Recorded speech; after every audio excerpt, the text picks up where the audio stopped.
right, so the last thing that we are going to cover for this semester is the derivative of log. It's actually a very short section, but section 7 is a little bit longer, and if I start that, then that will not leave us enough final review time, so this is just where we're going to end. And then we'll start final review tomorrow and have plenty of time for that. So, exciting times. All right, so let's talk about finding the derivative of a log. We don't have a rule for derivative of a log yet. That's what we're trying to figure out. So let's start out by treating this as an equation. Log base a of x equals y. We know we can change a log into an exponential, right?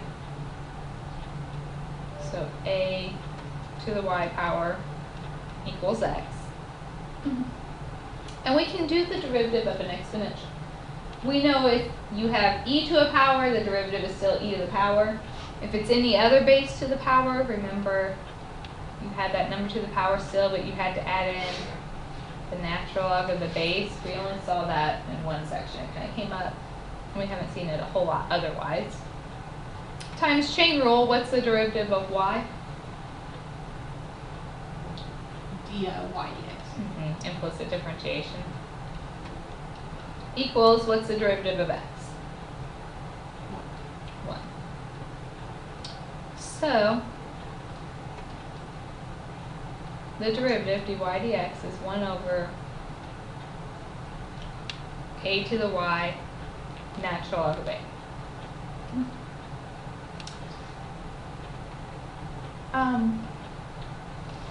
One last thing, we said at the very beginning, a to the y is equal to x. So we could sub that back in.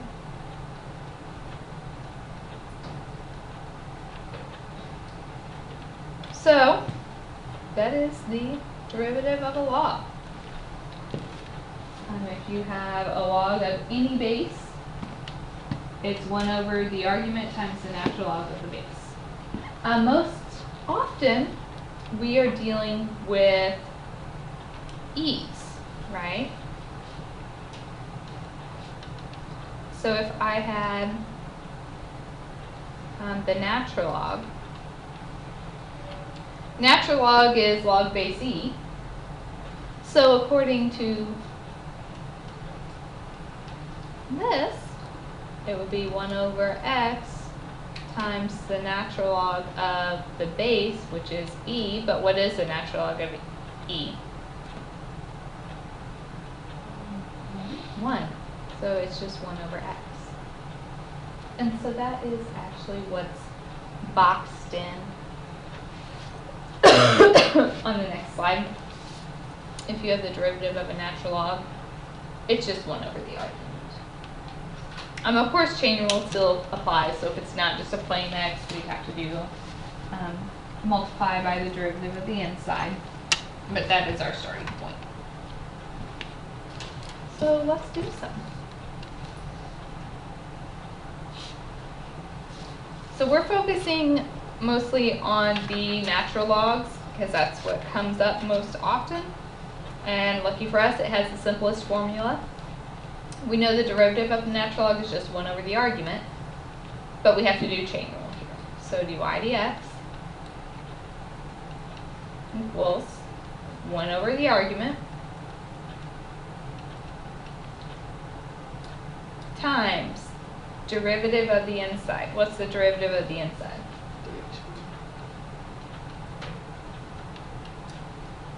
So dy dx is 3x squared over x cubed plus 1.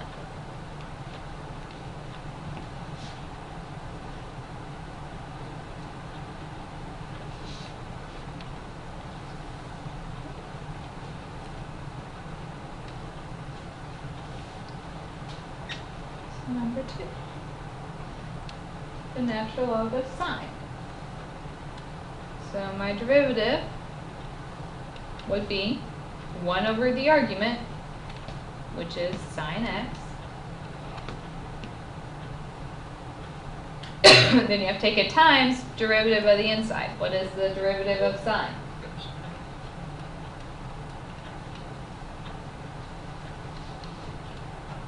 So we get cosine x over sine x, or cotangent x.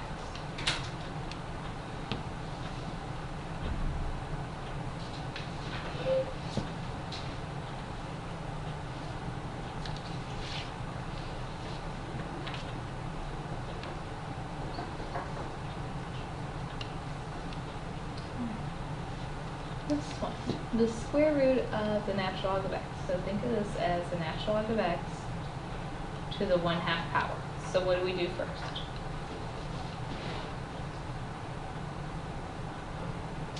The outside. So the exponent comes down, the inside stays the same, subtract 1 from the power, times derivative of the inside. What is the derivative of natural log of x? 1 over x. You could leave it like this if you wanted. You could say, a natural log to the -1/2, that's just 1 over the square root of that. Either of those answers is fine.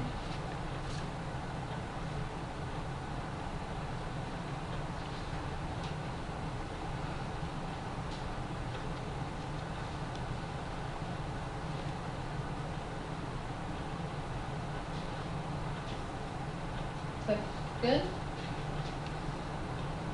We'll do one where it's not a natural log. The only difference is instead of just 1 over the argument, you have to have 1 over the argument times the natural log of base. So we have log base 10. So my derivative is still 1 over the argument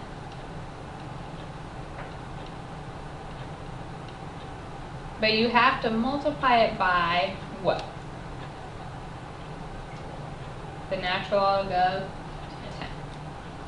10. Since my base or my inside isn't just x, we have to do chain rule here. So times derivative of the inside. What's the derivative of 2 plus sine x?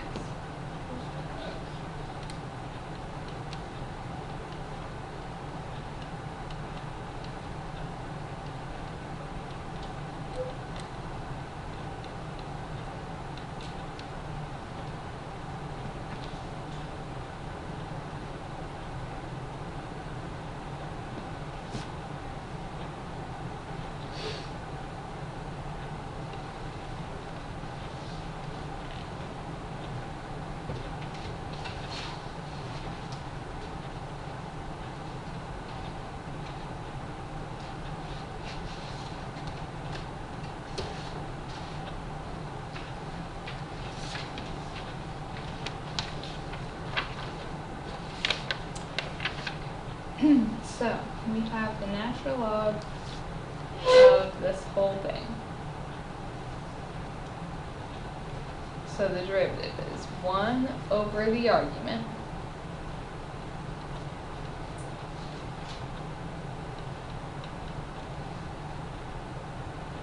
and then we have to do chain rule. So times derivative of the inside. How do we do the derivative of this?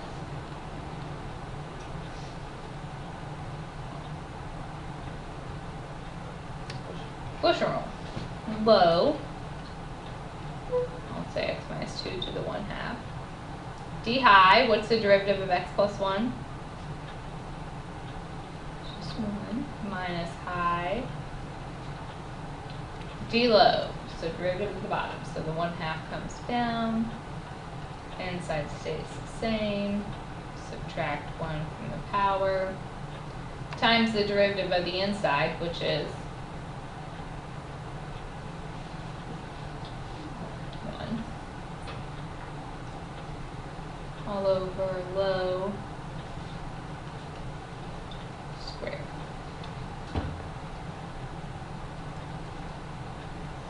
So this is pretty ugly, but we can do a lot to clean it up. And if you have a fraction and a fraction, you can flip and multiply, so we get the square root of x plus, or x minus 2 over the x plus 1.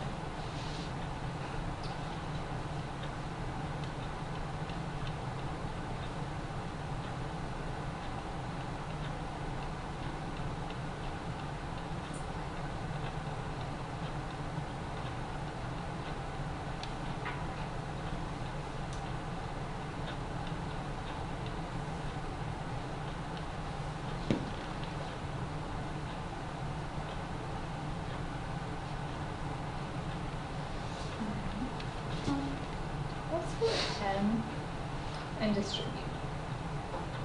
When you multiply those, what happens?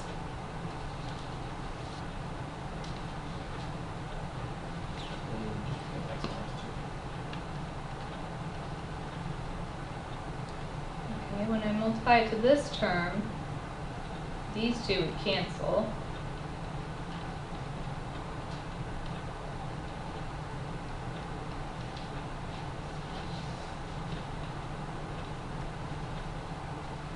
Alright, we're pretty close. Is it proper notation to leave a fraction in a fraction? No.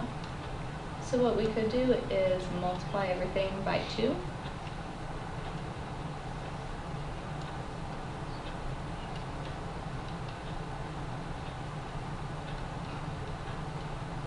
Those cancel.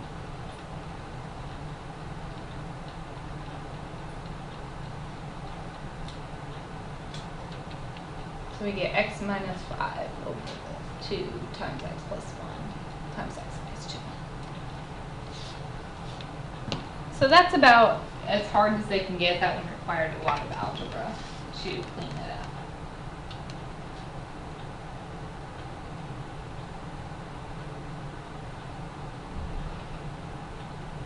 Questions?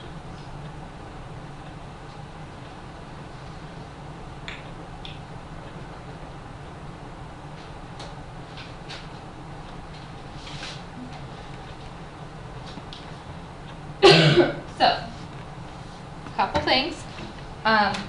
Your assignments on here, 1 through 13 odd and 21, they're all odd problems. You can check them. Should be able to get that done for you in class. I have the little 3-question quiz you took Friday. If you were gone last week, then we need to figure out your plan for when you're going to make that up.